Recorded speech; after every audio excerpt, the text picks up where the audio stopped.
motema etondi sami naposa na yo aba papa molimo nanga ezoganga koluka yo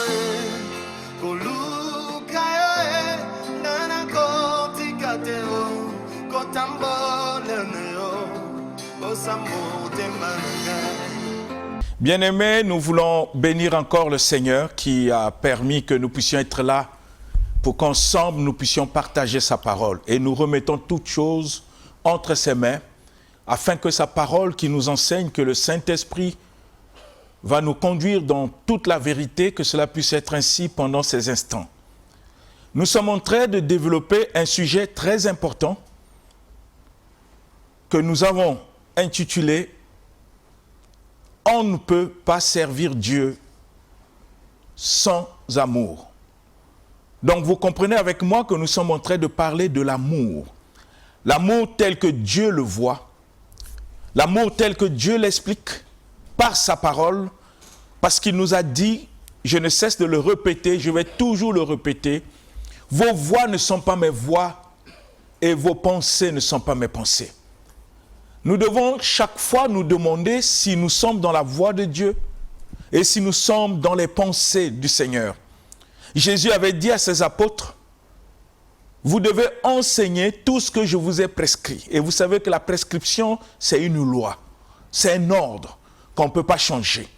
Le Seigneur l'a dit non à dessein, mais afin que nous ne puissions pas amener dans la parole les philosophies, ce que nous avons lu dans les livres, ce que nous avons appris même dans des écoles théologiques. Je ne dis pas que la théologie est mauvaise, ça porte la connaissance à un niveau. Mais quand nous voulons parler de Dieu, nous avons besoin du Saint-Esprit, qui est le seul à nous conduire dans toute la vérité, a dit le Seigneur dans sa parole.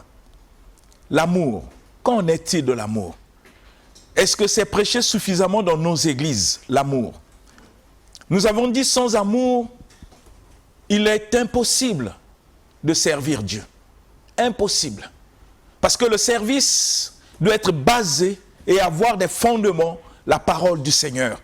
Nous ne devons pas servir Dieu comme nous voulons. Nous ne devons pas servir Dieu comme nous pensons. C'est ainsi que Jésus a dit, il faut qu'on soit enseigné. Enseigné pour savoir comment nous devons le servir, comment nous devons prier, comment nous devons l'adorer, le louer. Toutes ces choses doivent être basées sur l'enseignement que le Seigneur Jésus a laissé pour son Église. Si tout ce que nous faisons au nom du Seigneur Jésus n'est pas basé sur le fondement de sa parole, tout ce que nous faisons n'est que vanité. Bien-aimés, l'amour, c'est ce qui doit nous animer pour servir Dieu. L'amour, c'est ce qui doit nous animer pour être en relation avec les autres. L'amour, c'est tout pour le chrétien. L'amour. Et nous avons lu beaucoup de passages bibliques pour démontrer l'importance de l'amour tel que le Seigneur le voit. Aujourd'hui, dans nos églises, nous avons des conflits. Nous avons des divisions. Comme je l'ai dit, il y a des personnes qui n'arrivent pas à se voir, à se saluer. La cause, c'est le manque d'amour. Là où il n'y a pas l'amour, bien aimé, il y a toutes sortes de mauvaises pratiques. Parce que nous avons vu dans la parole comment Dieu définit l'amour, le comportement de l'amour dans le chef de ceux qui croient au Seigneur. L'amour véritable. Nous avons vu le livre de Marc, comment le Seigneur a dit. Nous avons lu le livre de Jean, 1 Jean, l'épître de Jean. Comment Dieu nous dit même qu'on peut connaître quelqu'un qui est né de nouveau s'il manifeste dans sa vie le comportement qu'enseigne l'amour tel que Jésus l'a enseigné dans sa parole. Mais aujourd'hui, nous sommes nombreux à servir Dieu, à parler de Jésus, mais sans comprendre ce qu'il attend de nous, ce qu'il veut de nous et ce qu'il veut voir manifester dans le chef de chacun de nous. Parce que Jésus est mort sur la croix pour nous rendre capables de vivre la vie que le Seigneur a préparée pour nous, avant même qu'on soit créé. Donc il n'y a pas d'excuse pour des chrétiens pour dire « je ne peux pas », c'est impossible. C'est comme si tu annules l'œuvre de la croix, dans ta vie. Nous parlons de la foi, bien-aimés, qui est l'unique condition qui rend l'homme agréable à Dieu. Tel que le livre d'Hébreux chapitre 11, le verset 6 nous enseigne que sans la foi, il est impossible de lui être agréable. Il est impossible. Sans la foi. Nous confessons la foi. Nous parlons de la foi. Nous disons même aux gens que nous vivons par la foi. On peut même dire que j'ai la foi que Dieu va faire. Mais la question que nous devons nous poser, c'est de quelle foi nous parlons. Parce que la foi elle-même dépend de l'amour. Sans amour, la foi est nulle, nous dit la parole de Dieu. Donc je ne peux pas parler de la foi dans ma vie quand je sais que dans mon cœur, je n'ai pas l'amour. C'est impossible. C'est quel genre de foi? Parce que la foi ne peut qu'agir par l'amour. La foi ne peut que se manifester par l'amour, dit la parole du Seigneur. Mais je dis aux gens que j'ai la foi et que dans mon cœur, je n'ai pas l'amour. C'est quel genre de foi je parle? Où je comprends mal la parole de Dieu, où je comprends mal la pensée de Jésus. Parce que sans amour, la foi est nulle. Sans amour, la foi n'existe pas. Je parle de la foi telle que la parole nous enseigne. Parce que la foi n'est pas une pensée, c'est une vie. Ce n'est pas une pensée. Mais la foi, pour qu'elle puisse agir, pour qu'elle puisse manifester ses œuvres, il faut l'amour. Sans amour, la foi ne peut rien. Rien. Rien. Nous allons lire le livre de Galates et vous allez comprendre avec moi que sans l'amour, la foi est nulle. Galates chapitre 5, verset 6. Galates chapitre 5 au verset 6, dans la version Louis II, nous lisons notre Seigneur. Amen. Car en Jésus-Christ, ni la circoncision, ni l'incirconcision n'a de valeur, mais la foi qui est agissante par l'amour. Amen. Amen. Bien-aimés, nous venons d'écouter ce que le Seigneur nous dit dans sa parole. Qu'est-ce qu'il nous enseigne? Il dit en Jésus-Christ. En Jésus-Christ, notre Seigneur. Ni la circoncision, ni l'incirconcision a de la valeur. Des choses accessoires auxquelles on peut discuter n'ont pas de la valeur. Mais qu'est-ce qui a de la valeur? Ce qui a de la valeur, seulement la foi, écoutez bien, qui agit par amour. La foi agit par amour, bien-aimé. Je ne peux pas prétendre avoir la foi si au fond de moi je n'ai pas l'amour. Pour que l'amour puisse faire que la foi puisse agir, il faut qu'en amont je puisse me rassurer que dans mon cœur il y a l'amour tel que Dieu l'a défini. Pour que je ne puisse pas me tromper moi-même. Parce qu'un chrétien, on n'a pas besoin de lui dire qu'il est chrétien. Il le sait par sa conduite à la lumière des Écritures. Il comprend ce que Dieu attend de lui. Il comprend ce que Jésus enseigne dans la parole. Il ne va pas à l'église pour se servir de Dieu afin d'entraîner Dieu à accomplir ses besoins. Mais il va à l'église pour se soumettre à la volonté de Dieu et devenir ce que Dieu attend de lui par les enseignements qu'il nous donne. Être circoncis et ne pas l'être n'a pas de la valeur devant Dieu. Ce qui a de la valeur, c'est la foi qui agit par l'amour. Mais pour que la foi puisse agir par l'amour, il faut que celui qui prétend avoir la foi possède l'amour en lui. Or, l'amour n'est pas de ce monde. L'amour n'est pas humain, l'amour est divin. Comme la parole nous enseigne, bien-aimés. Sans la foi, il est impossible. Et j'aimerais que nous puissions lire un passage que nous avons lu pour que vous compreniez. Je peux avoir la foi, faire des choses extraordinaires, mais si je n'ai pas l'amour, cette foi ne me sert à rien. Et quand la foi ne sert à rien, il faut que je me pose la question de quelle foi je parle et qui m'a donné ce genre de foi qui travaille sans amour. Dans le livre d'1 Corinthiens, chapitre 13, que nous allons encore relire pour que vous compreniez le passage de Galates, quand Dieu dit Être circoncis et ne pas l'être n'a pas de la valeur. Ce qui a de la valeur, c'est la foi qui agit par amour. Et je me demande, nous qui disons que nous sommes des hommes de foi, est-ce que nous avons vraiment l'amour? Pour que notre foi soit authentique, tel que le Seigneur le dit, tel que le Seigneur l'enseigne dans sa parole. Nous qui prétendons faire marcher les paralytiques, ressusciter les morts parce que nous avons une grande foi jusqu'à déplacer les montagnes, c'est une bonne chose. Mais la question que Dieu nous pose, est-ce que notre foi agit par amour? Regardez le livre de 1 Corinthiens chapitre 13.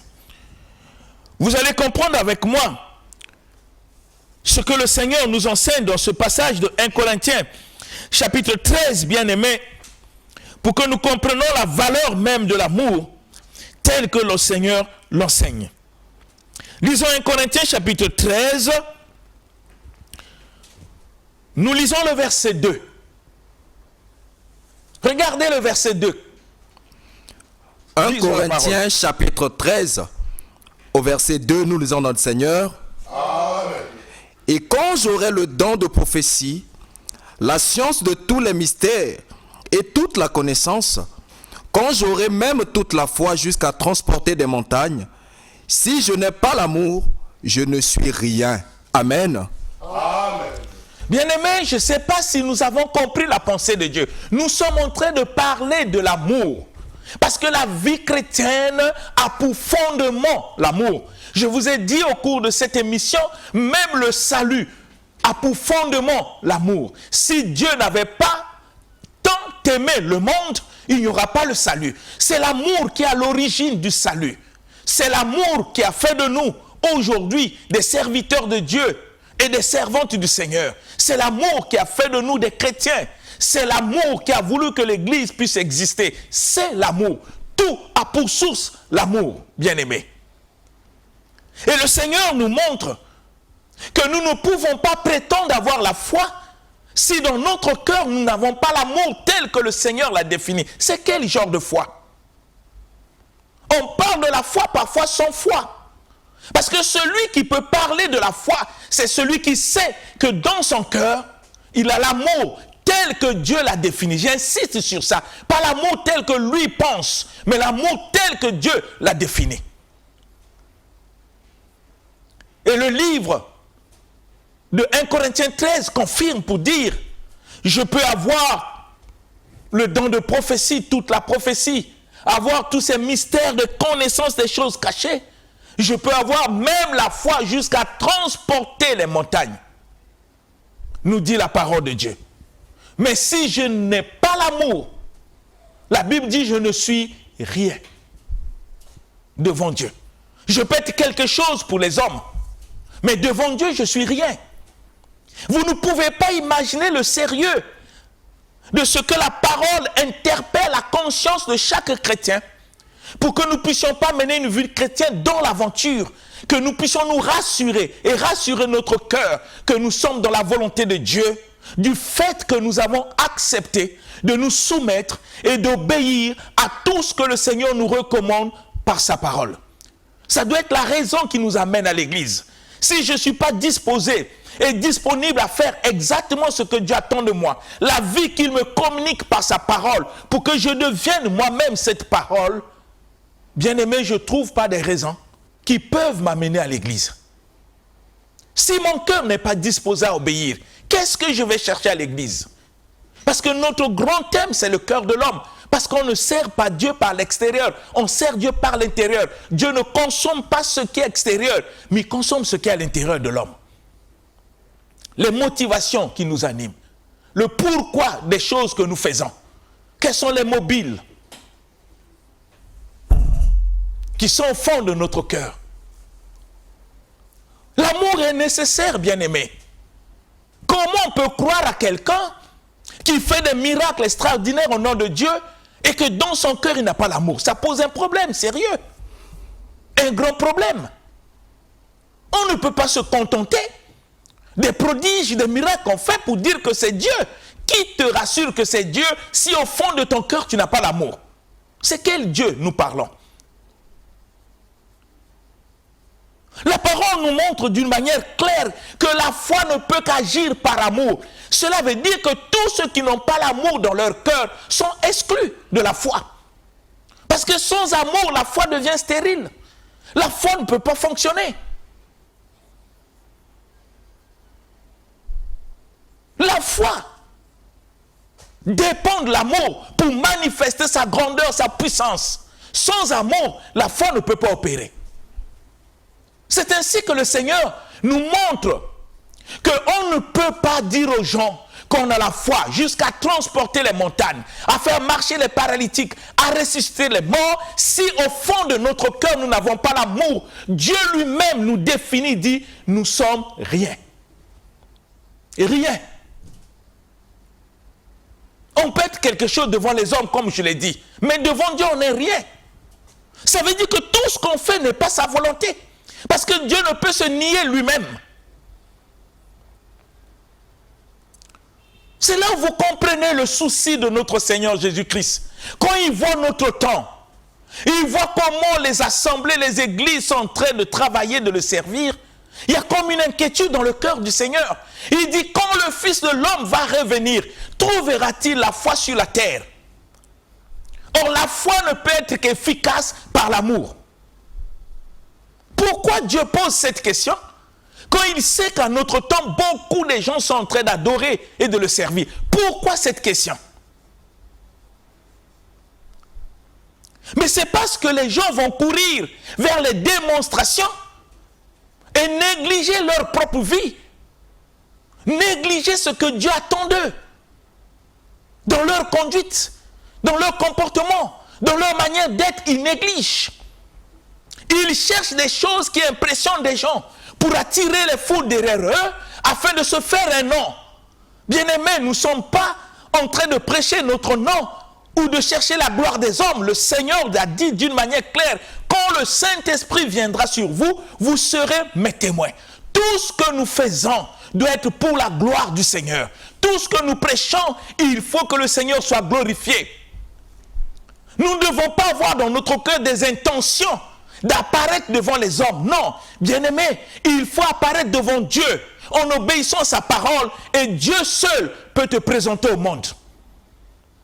Comme le Seigneur a présenté Job à Satan. As-tu vu mon serviteur? Les éloges ne viennent pas des hommes de Dieu lui-même, mais parce que Job était intègre dans son comportement. Même quand il a tout perdu, il est resté intègre dans sa fidélité, la foi au Seigneur. Donc sa foi n'était pas basée sur les richesses que Dieu lui avait données. Sa foi n'était pas basée sur le mariage ou sur les enfants qu'il avait eus. Même s'il ne possédait pas toutes ces choses, Dieu était toujours son Dieu. Bien-aimés, si nous n'avons pas l'amour, nous ne pouvons pas servir le Seigneur. C'est impossible. C'est impossible. Parce que si Dieu lui-même dans le livre de Corinthiens nous dit que nous pouvons avoir la foi jusqu'à transporter les montagnes, mais si nous n'avons pas l'amour dans notre cœur, nous sommes rien. Essayez de réfléchir, bien-aimés, la profondeur de la pensée de Dieu. Il nous interpelle à avoir l'amour pour que tout ce que nous possédons de sa part puisse fonctionner parfaitement et que son nom puisse être glorifié. L'amour, bien-aimé, est le centre et le fondement même de la vie chrétienne. Je vous ai dit, c'est la source du salut. Parce que Dieu a tant aimé. Vous voyez, le commencement, c'est l'amour. Il a tant aimé. Dieu ne pouvait pas créer l'homme à son image s'il n'avait pas aimé. C'est l'amour qui est à l'origine de tout. Dieu ne pouvait pas créer le monde et nous donner l'oxygène s'il n'avait pas l'amour pour nous. C'est impossible. Nous ne pouvons pas nous vanter des miracles, des choses que Dieu peut faire dans notre vie, des choses extraordinaires. On ne peut pas s'inventer pour dire que c'est Dieu. Si au fond de notre cœur, nous savons que nous ne sommes pas dans sa volonté, nous ne vivons pas la vie qu'il nous a communiquée dans sa parole. Cette vie d'amour qui est l'accomplissement même de toute la loi du Seigneur. Si nous ne l'avons pas, qu'est-ce qui nous rassure que les miracles que nous opérons viennent de Dieu? Regardez le livre de Matthieu. vous allez comprendre qu'il y a des gens qui se sont contentés uniquement des manifestations des choses extraordinaires dans leur vie et ils ont utilisé le nom de Jésus. Mais la réponse du Seigneur était radicale. Lisons Matthieu 7. À partir du verset 21. Regardez ce livre de Matthieu chapitre 7. À partir du verset 21. Matthieu chapitre 7, à partir du verset 21, nous lisons notre Seigneur. Amen.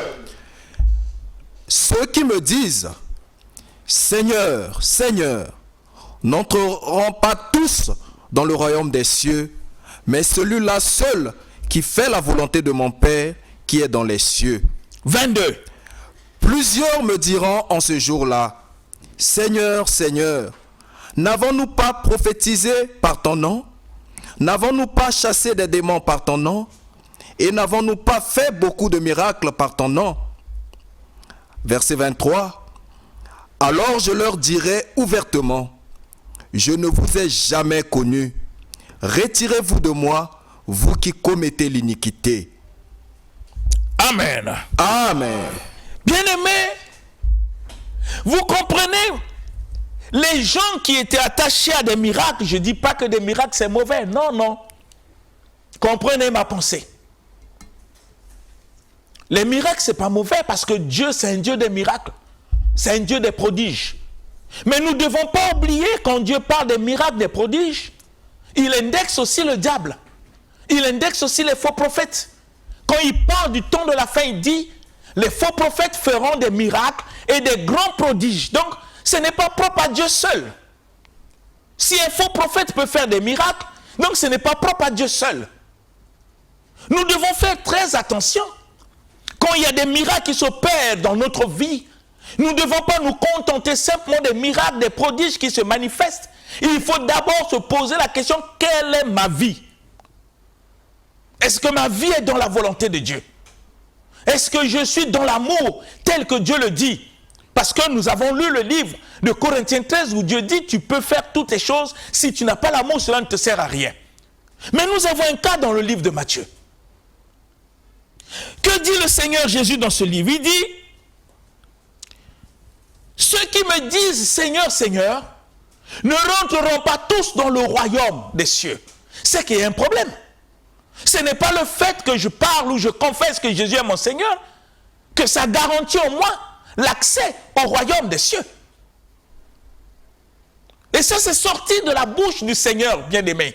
Ce n'est pas Pierre qui parle. Ce n'est pas Jean. Mais c'est le Seigneur lui-même. Il dit, ceux qui me disent Seigneur, Seigneur, ne rentreront pas tous dans le royaume des cieux. Pourquoi? Pourquoi ils ne vont pas rentrer? Parce qu'ils confessent le nom du Seigneur. Pourquoi Jésus peut dire de telles choses à l'égard de ceux qui confessent son nom? Pourquoi? Mais parce qu'il y a un problème. Regardez la suite. Il dit, mais celui-là, seul, qui fait la volonté de mon Père. Celui-là seul, qui fait la volonté de mon Père qui est dans les cieux. La question que devons nous poser, sommes-nous dans la volonté de Dieu? Est-ce que nous faisons la volonté du Seigneur? Or Dieu veut que nous puissions vivre par l'amour.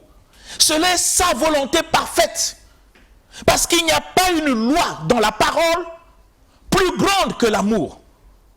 Nous l'avons dit ici. On a posé la question à Jésus, quel est le plus grand commandement de toute la loi?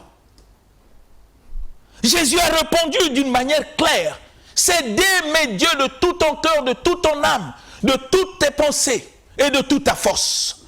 Et d'aimer ton prochain comme toi-même.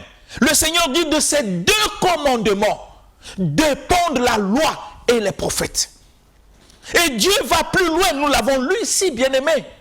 La volonté de Dieu, c'est vivre l'amour tel tel qu'il a révélé. Parce que le Seigneur dit, comment tu peux prétendre dire aux gens que tu aimes Dieu quand tu ne sais pas aimer ton prochain que tu vois? C'est dit de Dieu. Comment je peux prétendre aimer Dieu si je ne sais pas aimer le prochain que je vois? Et le Seigneur nous montre ici, il dit, ce n'est pas tous ceux qui m'appellent Seigneur qui rentreront dans le royaume, mais c'est celui-là seul qui fait la volonté de mon Père qui est dans les cieux. Vous comprenez par là que le salut individuel, le salut ne vient pas parce qu'il y a des miracles. Le salut vient quand nous sommes dans la volonté de Dieu. Et la volonté de Dieu, c'est vivre dans l'amour pour que tout ce que Dieu nous a acquis par la croix puisse fonctionner parfaitement dans notre vie. Et le Seigneur va plus loin.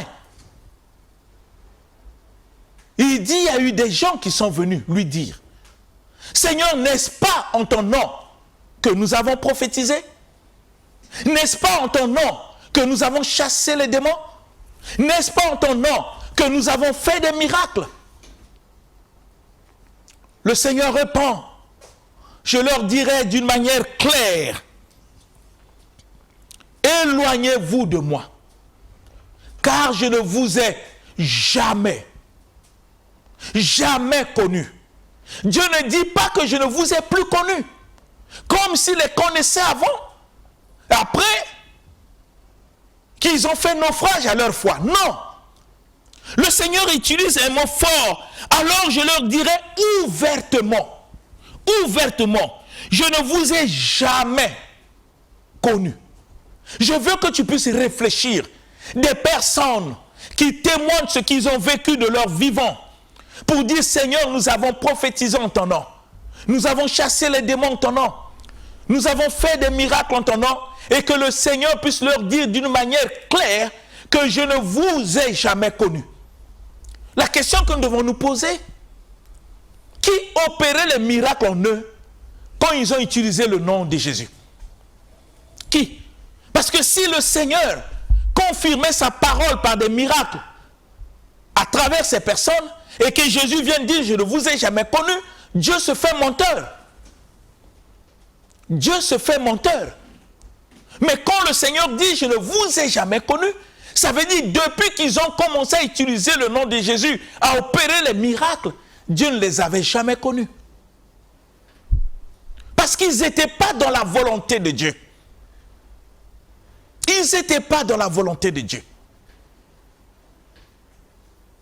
Ils ne vivaient pas dans l'amour tel que Dieu l'a défini, parce que l'amour est l'accomplissement bien-aimé de la loi de Dieu.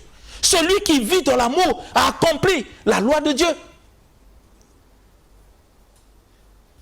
Mais dans nos églises, c'est difficile.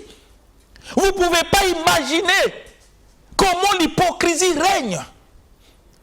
Comment on est moins sérieux dans ce qui concerne la vie éternelle, qu'on est plus sérieux dans tout ce qui nous attache dans le monde. Comment nous pouvons accomplir la volonté de Dieu si nous sommes appelés à servir de maître? Si nous ne cherchons pas à être ce que Dieu attend de nous? Si nous ne pouvons pas nous examiner nous-mêmes pour voir si vraiment dans notre cœur, l'amour tel que Dieu nous le demande est vraiment parfait en nous? Quelles sont les relations que nous avons avec ceux qui vivent avec nous dans le quartier? Quelles sont les relations que nous avons avec les membres de nos familles? Quel que soit leur comportement, quelle que soit leur attitude, bien-aimés, nous n'arrivons pas à supporter les comportements les uns les autres, même au sein de notre église, dans la famille. Mais nous avons oublié que quand Dieu nous a tant aimés, il a sacrifié sa vie sur la croix quand nous étions encore des pécheurs. Même nos comportements devant Dieu n'a pas empêché Dieu à mourir sur la croix pour nous.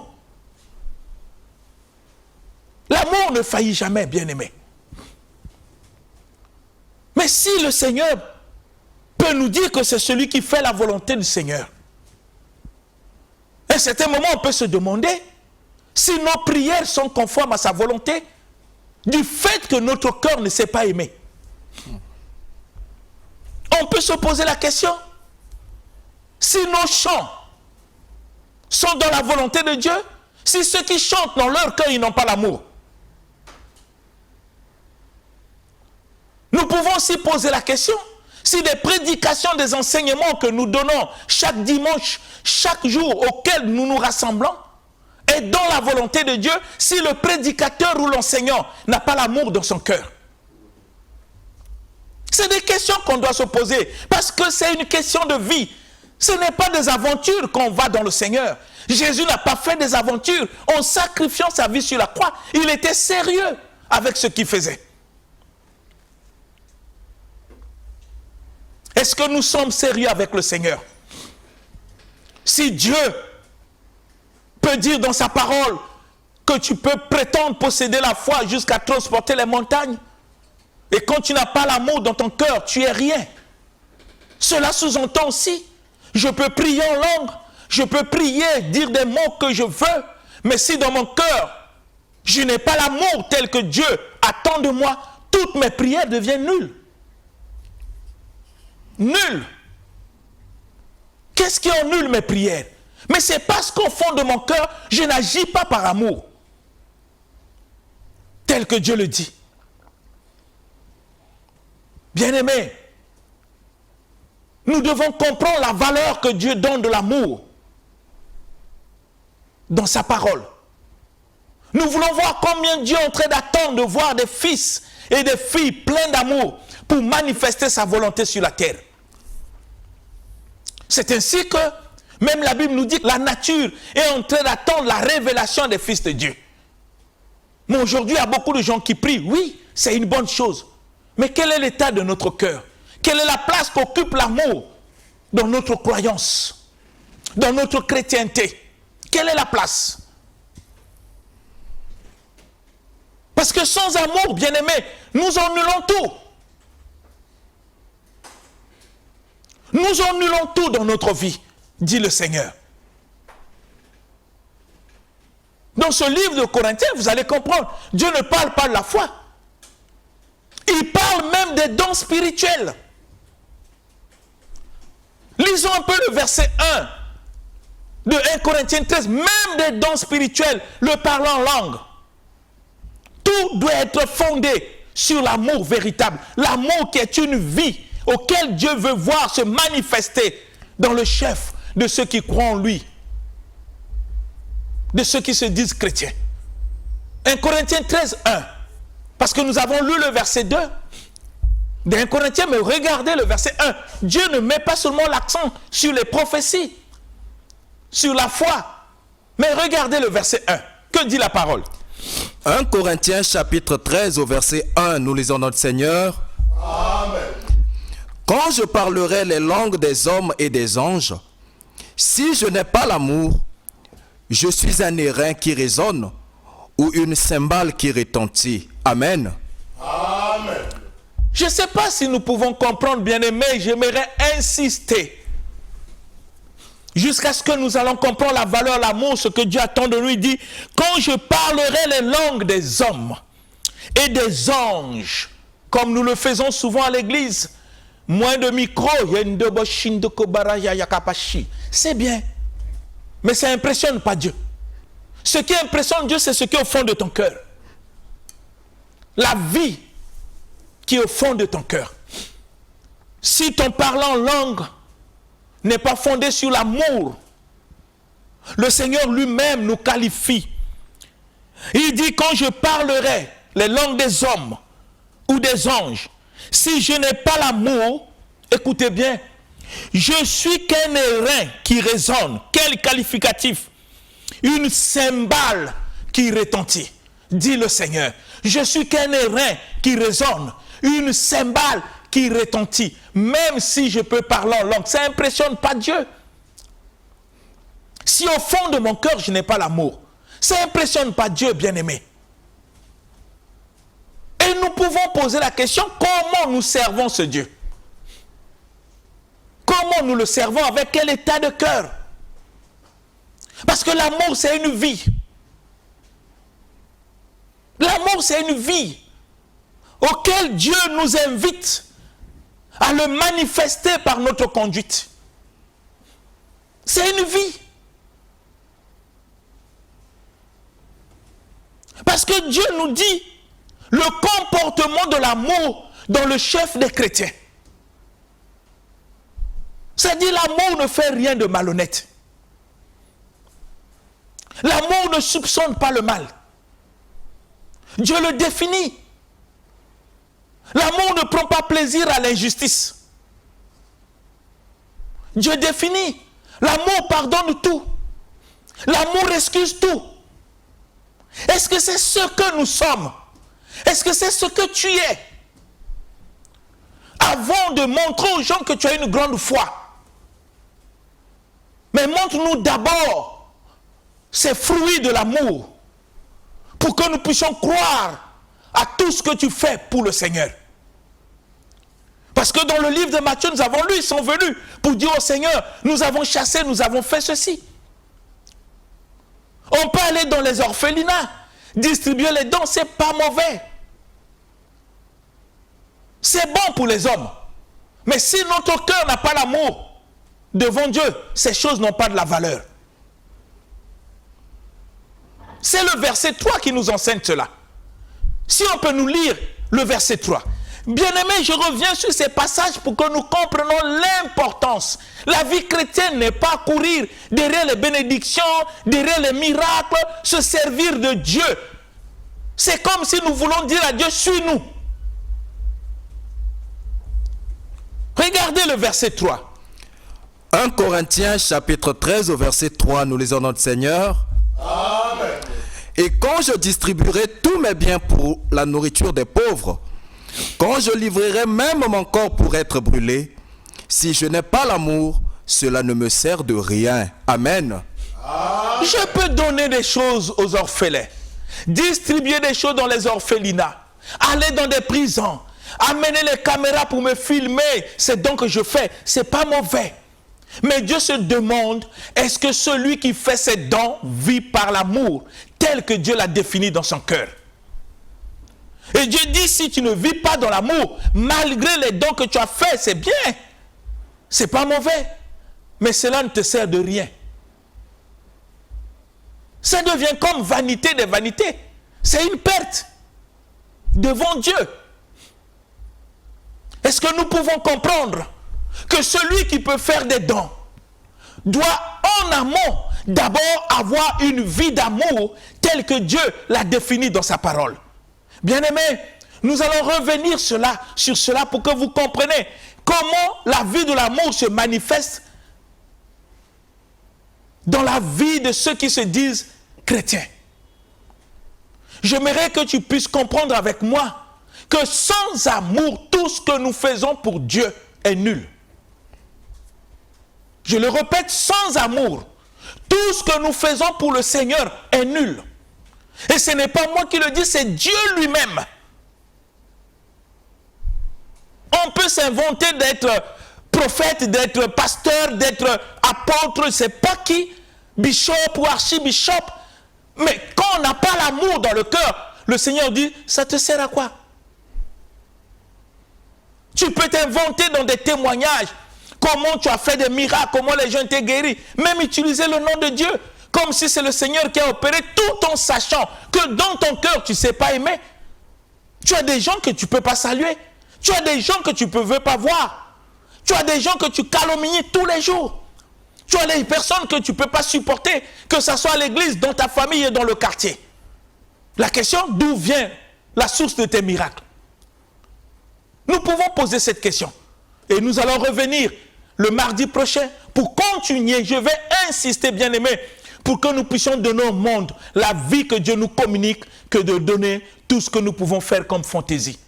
Que cela soit ainsi pour la seule gloire du Seigneur. C'est au nom de Jésus-Christ que j'ai ainsi demandé. Amen. Amen. L'émission Parole de vie avec le pasteur Lévi Nikwe, chaque mardi à partir de 17h10 sur DRTV International. Papa, motema etondi sami naposa na yo aba papa